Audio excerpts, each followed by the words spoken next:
আসসালামু আলাইকুম। আমি ফাতিমা আমেরিকা টেক্সাস থেকে বলছি। আশা করি আপনারা সবাই ভালো আছেন। আলহামদুলিল্লাহ আমিও ভালো আছি। আজকে চলে আসলাম একটি নতুন ভিডিও নিয়ে। আসলে আজকে আইস পড়ে গেছে।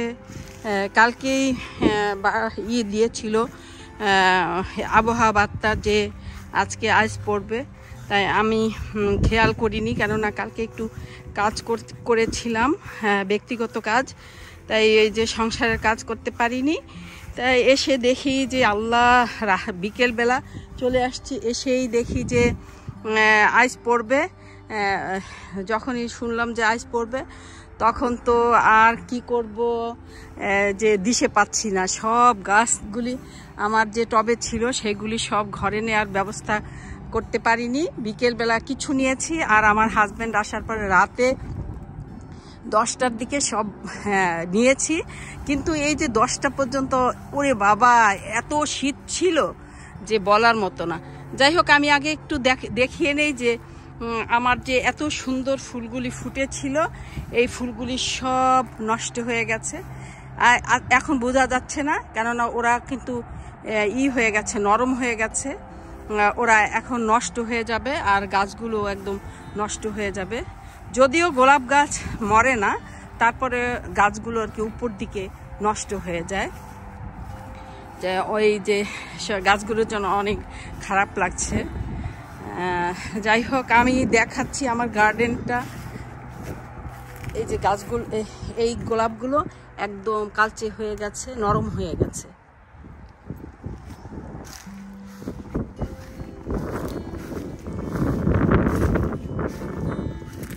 গোলাপগুলো নরম হয়ে গেছে, কালচে হয়ে গেছে। যাই হোক, আমার গার্ডেন দেখাচ্ছি এখন। এই যে এখানে যে গার্ডেনের ছিল, কচু গাছগুলো ছিল, সবগুলো গাছ একদম নরম হয়ে গেছে। কিছু গাছ আমি নিয়ে গেছি ঘরে, আর এই যে বরবটি গাছ সব মরে গেছে। যে কালকেও দেখলাম যে আমার যে করল্লা গাছটা কি সুন্দর চকচকে তরতাজা ছিল, আজকে কিন্তু একদম দেখেন কেমন হয়ে গেছে, একদম কালো হয়ে কেমন হয়ে গেছে। একটু বরফ পড়েছে তাই। তারপরে আমি দেখাই আমার সব গাছ থেকে এই যে এইগুলি কেটে কেটে নিয়ে গেছি ঘরে। এই গাছটা অনেকগুলো টমেটো ছিল, আমি রাতের বেলা নিয়ে গেছি এগুলো। তারপরে ওই যে আমার বেগুন গাছগুলো, আদরের বেগুন গাছগুলো একদম আমি দেখাই যে নষ্ট হয়ে গেছে, একদম নরম হয়ে গেছে গাছগুলো। সব বেগুন পেড়ে নিয়ে গেছি। আর এমনিতেই তো শীত আসবে বলে আর অনেক দিনই, প্রায় 2 মাস পর্যন্ত গাছের যত্ন করিনি। গাছে তেমন সবজি ছিল না, আর ছিল, শিম ছিল। আমি দেখাই, এই যে দেখছেন কি অবস্থা হয়েছে গাছটার, অনেক খারাপ অবস্থা। তাই যাই হোক, শিম ছিল, অনেক শিম খেয়েছি আলহামদুলিল্লাহ। তার রাতের বেলা তো যখনই বিকেলবেলা শুনলাম যে আবহাওয়া বার্তাটা খারাপ, তখনই আর আনার মতো কোনো টাইম ছিল না। এই যে কেননা এত শীত, এত বরফের মতো মানে ঠান্ডা, হাত পা রাতের বেলা অনেক জমে গিয়েছিল মনে হয়। শিম গাছটা একদম নষ্ট হয়ে গেছে, একদিনের শীতেই নষ্ট হয়ে গেছে। এটার ভিতরে অনেকগুলো শিম ছিল, কিন্তু নিতে পারলাম না, তো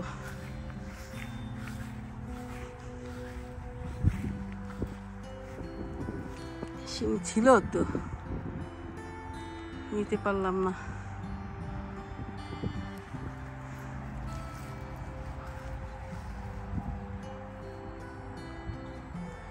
আপনারা দেখতে পাচ্ছেন কিনা জানি না, কিন্তু তবে আমার তো রোদ পড়ছে চোখে, আমি দেখতে পাচ্ছি না। অনেক শিম ছিল, নেই এখন।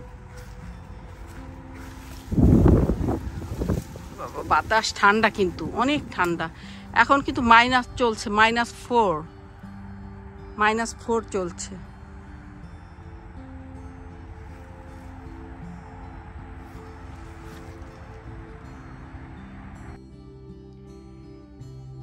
এই সবজিগুলো নিয়ে আসলাম, এই যে পেঁয়াজ কলি, তারপরে হলো নিয়ে আসলাম কচু শাকগুলো, অনেকগুলো কচু শাক, সবগুলো আনতে পারিনি।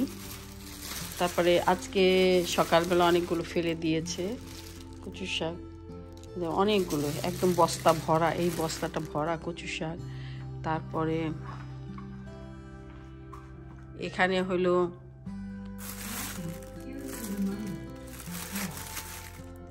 হলো পুঁই শাক আর বেগুন, আবার কিছু করলাও আছে। বেগুন তাড়াহুড়া করে কেটেছে রাতের বেলা, এই যে এইগুলি কেটেছি। আর শিম আনতে পারিনি, কেননা শিম আনার মতো টাইম পাইনি, আর অত রাতে তো অনেক ঠান্ডা, এই জন্য আর আনতে যাইনি।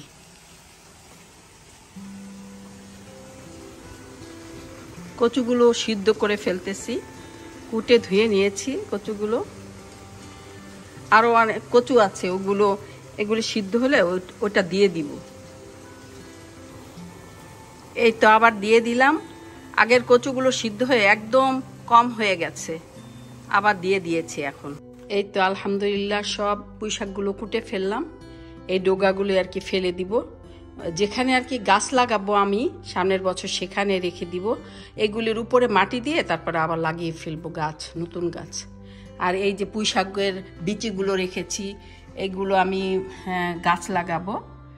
তা পেঁয়াজের কলি দিয়ে, আজকে পেঁয়াজের কলিগুলো আমি ইসের থেকে এনেছি, গার্ডেন থেকে এনেছি। এগুলি দিয়ে আমি আজকে আমার সবজি রান্না করব, তরকারি মাছ রান্না করব আর কি, বেগুন দিয়ে আলু দিয়ে রান্না করব, টমেটো দিব সাথে। এগুলি সব আমার গাছের।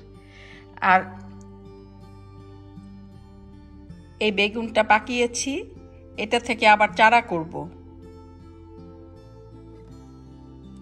আর এই যে সব রেডি করে ফেললাম।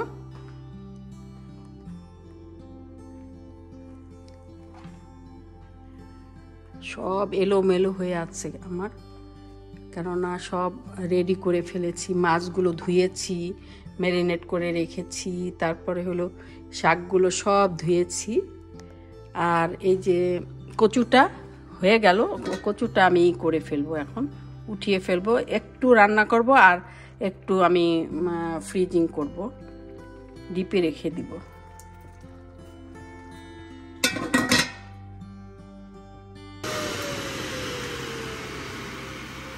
হয়ে আসছে প্রায়।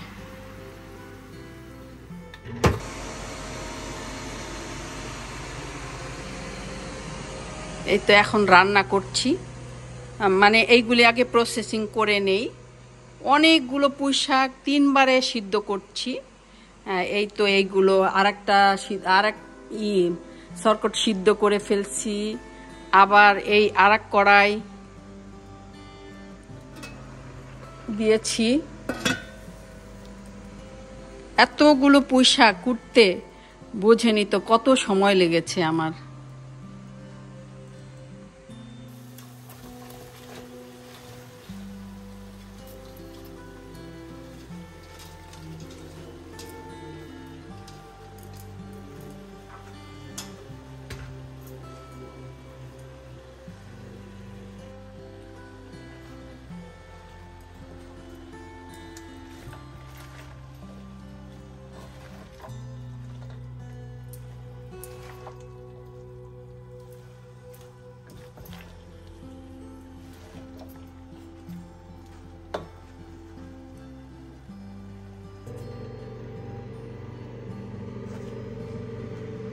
দুটো বেগুন আর এই যে কাঁচা টমেটোগুলো সিদ্ধ দিয়ে দিলাম, একটু ভর্তা বানিয়ে ফেলবো।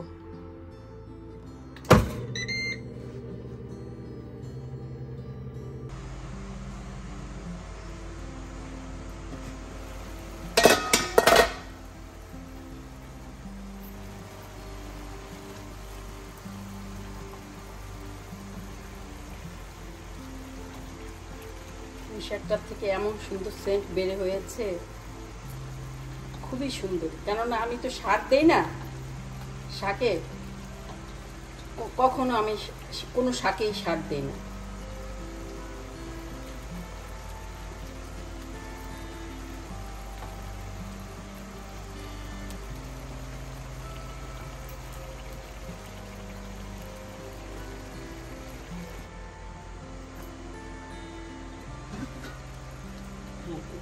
তরকারিটা হয়ে গেছে, পুঁই শাকটা একটু লাল লাল দেখা যায়, যে এটা হলো যে একটু পাকা বিচি আছে, এই জন্য।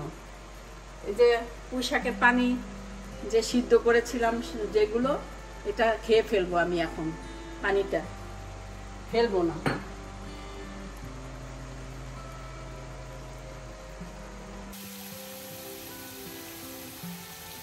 কচুটা বসিয়ে দিলাম। এটাতে আমি সবসময় একটুখানি দেই, মসুরের ডাল দেই, কেননা আমার কাছে অনেক ভাল লাগে এইভাবে রান্না করলে শুধু থেকে। আর এটার সাথে হলো আমি তেজপাতা দিব অবশ্যই, কেননা কচুতে তেজপাতাটা খুবই খুবই ভাল লাগে। কচুতে তেজপাতা দিব, দারুচিনি দিব, এলাচি দিব, লং দিব, তারপরে একটু আদা দিব, আদাও দিব,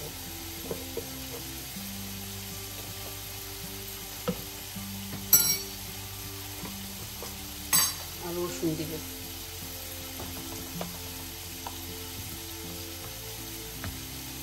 আর একটু রসুন দিয়ে দিই, কচু তো।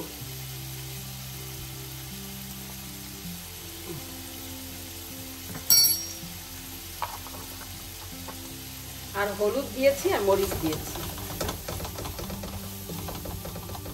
এখন কচুটা আমি দিয়ে দিব এটার ভিতরে।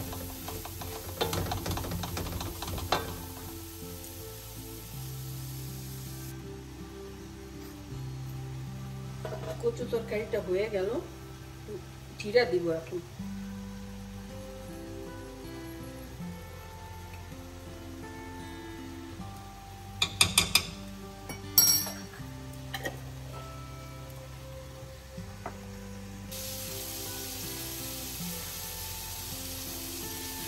বেগুন তরকারিটা বসিয়ে দিব।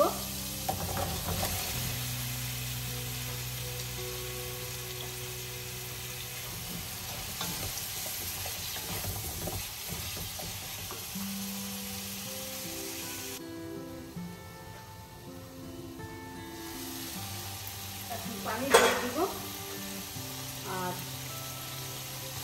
মাছটা একটু পরে দিয়ে দিই।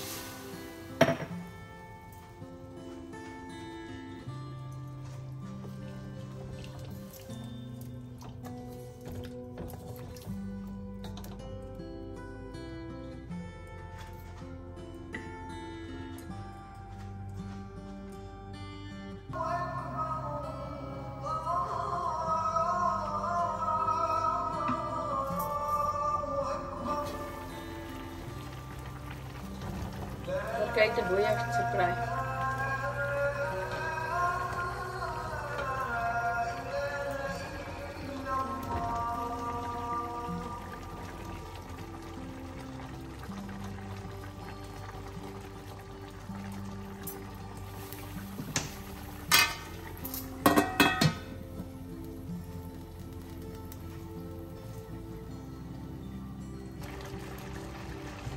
তরকারিটা হয়ে গেছে, এখন রুটি দিয়ে দিব, ধনে পাতা দিয়ে দিব, ফ্রোজেন ধনে পাতা, ঘরে নেই।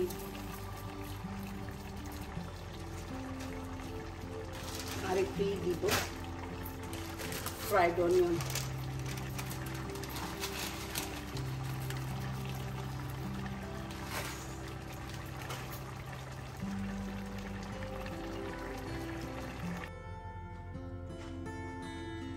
হয়ে গেছে সবই প্রায়, এখন শুধু ভর্তাটা করব। একটু বেশি করে মরিচ করে রাখি, কেননা প্রতিদিন করতে ভালো লাগে।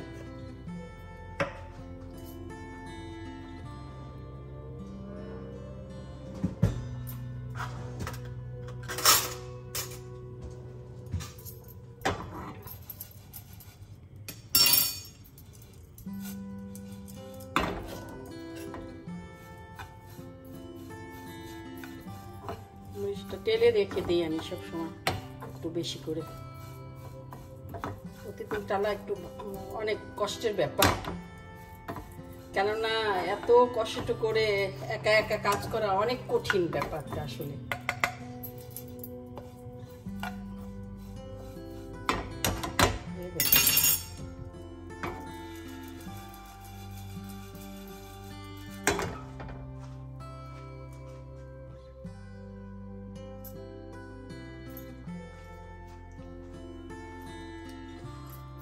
এই তো ভর্তাটা শুরু করে দিলাম। কড়াই মরিচের গুঁড়াটা নিয়েছি, আর ধনে পাতা নিয়েছি, পেঁয়াজ নিয়েছি, আর সরিষার তেল নিব, এগুলি মাখাবো।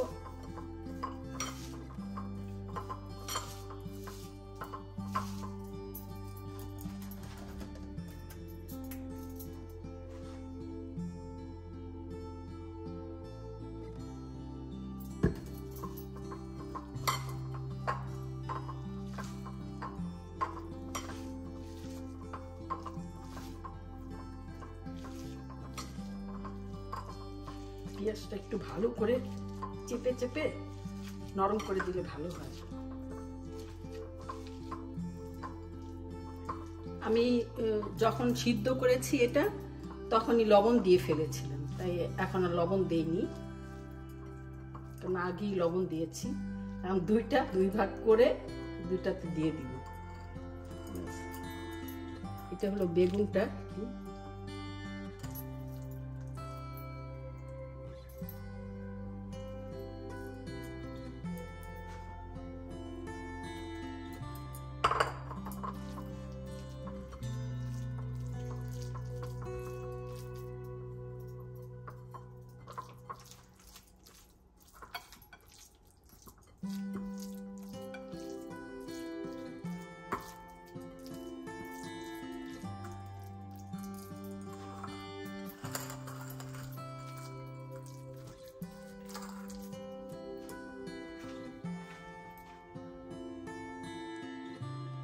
তো রান্না বাড়া শেষ করে ফেললাম আলহামদুলিল্লাহ।